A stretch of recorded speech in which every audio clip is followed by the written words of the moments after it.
OTTV news కు స్వాగతం. రాజువాక సమీపం పాత కర్ణవాణిపాలెంలో కొలువై ఉన్న పురాతన రామాలయం పునర్నిర్మాణం తర్వాత 4వ వార్షికోత్సవాన్ని ఘనంగా నిర్వహించారు. 3 రోజుల పాటు ఆలయంలో శాస్త్రోక్తంగా పూజలు, హోమాలు, అభిషేకాలు జరగనున్నాయి. తొలి రోజు గణపతి పూజతో ఉత్సవాలకు శ్రీకారం చుట్టారు. భాజపా కన్వీనర్ కరణం రెడ్డి, నరసింహారావు, జ్యోతి దంపతులు తొలి పూజలో పాల్గొన్నారు. ఆలయ అర్చకులు రవికుమార్ శర్మ పర్యవేక్షణలో అర్చక బృందం మంత్రోచ్చరణ చేయగా పరిసర ప్రాంత భక్తులంతా వేడుకను తిలకించారు. 3 రోజుల పాటు సూర్య నమస్కారాలు, హోమాలు, ఆదివారం సుబ్రహ్మణ్య స్వామి కళ్యాణం జరపనున్నట్లు తెలిపారు. కార్యక్రమంలో సిరిసిల్లపల్లి అప్పారావు, కనకారావు, చాలపు నూకరాజు, కన్నయ్య తదితరులు పాల్గొన్నారు.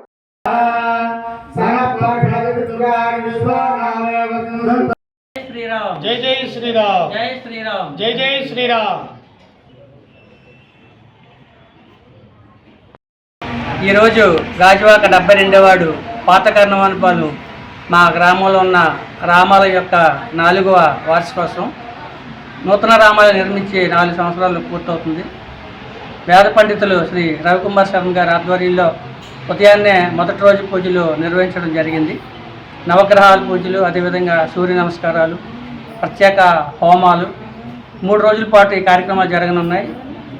ఈరోజు, రేపు, ఎల్లుండి శ్రీ సుబ్రహ్మణ్య స్వామి వారి కళ్యాణం కూడా అత్యంత వైభవంగా జరుగుతుంది.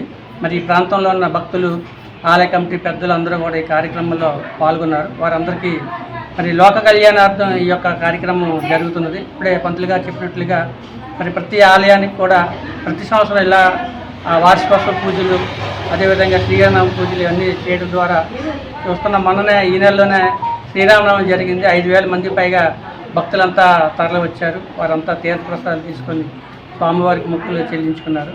మరి ఈ 3 రోజుల పాటు జరిగే ఈ యొక్క ఆలయ వార్షికోత్సవ కార్యక్రమంలో అందరూ భక్తులందరూ పాల్గొని కార్యక్రమం విజయవంతం చేయాలని కోరుతున్నాను.